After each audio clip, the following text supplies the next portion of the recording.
warahmatullahi wabarakatuh. Hai kelas. Ya, kita masuk ke pertemuan ke-6 tentang reaksi redoks dan elektrokimia. Sebelumnya kita di sini udah menyetarakan reaksi. Sekarang kita akan bahas masalah elektrokimianya. Nah, di pertemuan ke-6 ini pertemuan ke-6 ya. Pertemuan ke-6 ini kita akan bahas tentang sel volta.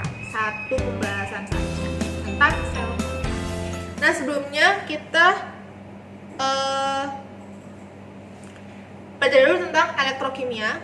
Nah, elektrokimia itu ada dua jenis selnya ya, yaitu ada sel elektrolisis dan sel volta.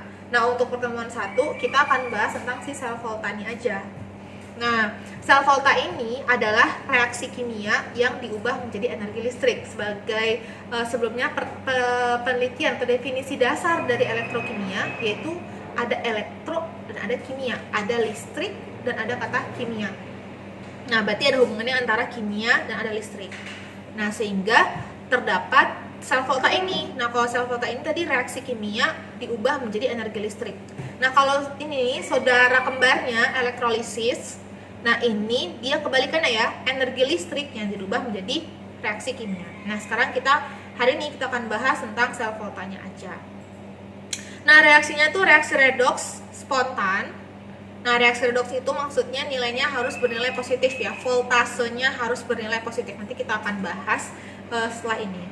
Nah, katodanya nanti akan bernilai positif dan anodanya harus bernilai negatif. Nah, ini untuk yang sel volta. Sedangkan kalau yang elektrolisis, katodanya itu negatif dan anodanya itu positif. Jadi positif dan negatifnya ini adalah maksudnya itu arus listriknya ya. Jadi si katodanya itu nanti dia akan tersalurkan atau tersambung ke sumber listrik yang memiliki arus positif dan anoda itu arus yang negatif. Sama kayak baterai ya. Baterai itu kan ada kutub negatif, ada kutub positifnya ya. Nah, inilah dia katodanya ini dianggap dengan positif karena dia akan terhubung ke sumber listrik yang kutubnya positif dan anodanya ini sumber listrik yang kutubnya negatif.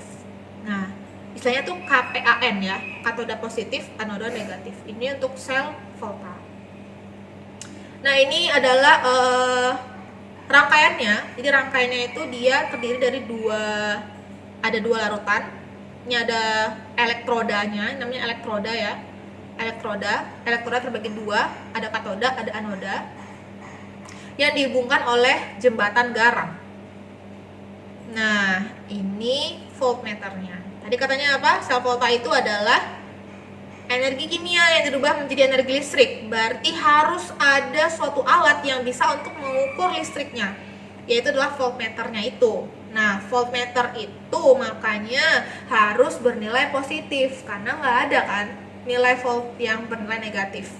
Nah, itulah dia, makanya reaksinya akan berlangsung spontan. Oke, jadi ini dia ya, ini penjelasannya. Reduksi katoda, oksidasi anoda, RKOA. Jadi ini tadi kan katoda itu bernilai positif atau dia terhubung di kutub positif, tapi dia akan mengalami reaksi reduksi. Anoda itu dia terhubung ke kutub negatif dan dia akan mengalami oksidasi. Nah, ini dia. Ya. Oke, prinsip kerjanya tuh terdiri dari elektroda. Jadi ada katoda, ada anoda ya, dua elektroda.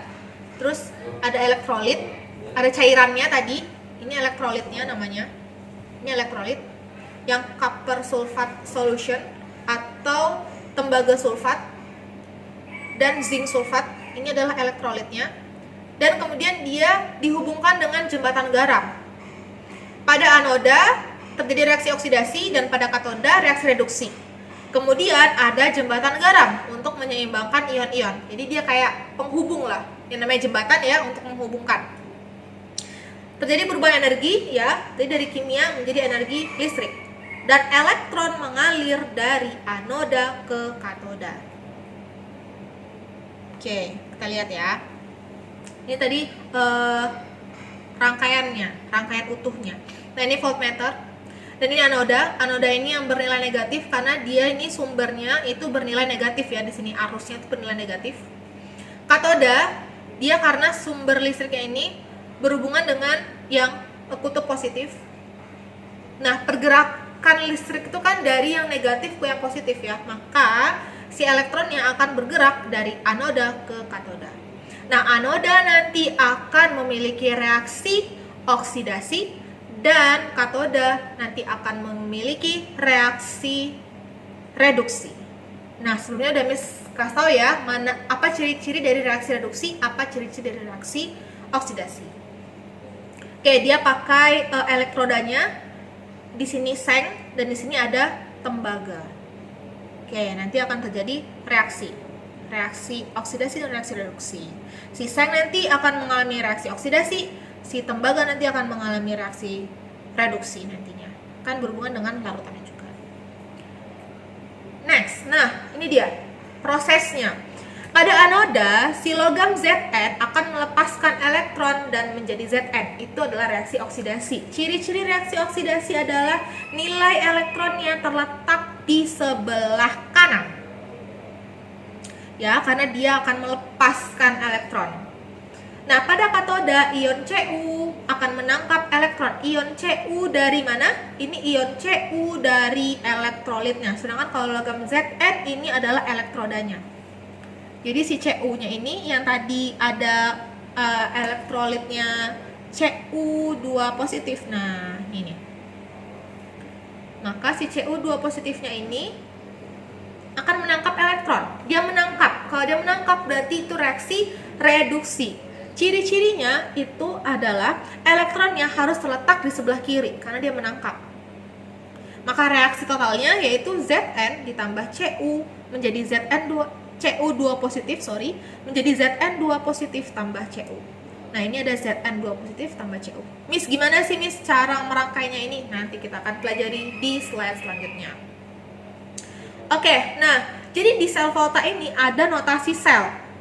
Bentukan notasinya itu adalah anoda, ionnya katoda. Nah, berarti yang di sebelah sini, yang di sebelah kiri itu adalah milik anoda, di sebelah kanan adalah milik katoda. Oke, contohnya. Nah, diketahui tadi reaksi redoksnya ada Zn tambah Cu2 positif yang contoh sebelumnya ya, menjadi Zn2 positif tambah Cu. Maka notasi selnya mana yang sebagai anoda, mana yang katoda di sini. Tadi ingat, anoda tadi Miss yang mengalami reaksi oksidasi. Oke, tadi yang mengalami reaksi oksidasi yang mana? Si Zn-nya. Maka yang ada di sisi sebelah kiri itu adalah Zn-nya. Miss, yang katoda tadi yang Cu, Miss, dia mengalami reduksi. Maka yang di sisi sebelah kiri adalah Cu-nya. Bisa diperhatikan ya notasinya. Si anoda yaitu Zn. Kalau disebut dengan larutan atau ion, sudah pasti harus ada muatannya ya. Baru ini ada ion dan ini ada katodanya Cu. Nah, ini dia untuk notasi selnya. Nah, ini cara ngitung potensial standarnya, yaitu E0 selnya berapa. E0 sel sama dengan E katoda dikurang E anoda. Berarti ada E katoda dan E anoda. Oke, silahkan dilihat. Miss, kalau misalnya punya E0 sel minus sama positif ini Miss, mana yang mengalami reaksi oksidasi, mana yang mengalami reaksi reduksi Miss? Nah, semakin negatif dia, maka dia akan mengalami oksidasi. Semakin positif atau semakin besar dia, maka dia akan mengalami reduksi. Maka kalau oksidasi ini adalah punya si anoda dan yang di bawah punyanya katoda. Ingat ya, oksidasi itu hanya milik anoda untuk volta dan reduksi itu milik katoda untuk volta. Sehingga E selnya sama dengan plus 0,34 karena tadi ini yang reduksi ya, dikurang minus 0,76. Minus dikali minus sama dengan positif ya, maka hasilnya adalah dijumlahkan langsung. Positif 0,34 ditambah 0,76 ini sama dengan positif 1,10 volt. Oke. Ini untuk reaksi sel yang cara nyarinya yang lain ya, yang pakai reaksi. Nanti kita akan bahas contoh soalnya. Sekian untuk pelajaran hari ini. Terima kasih. Assalamualaikum warahmatullahi wabarakatuh.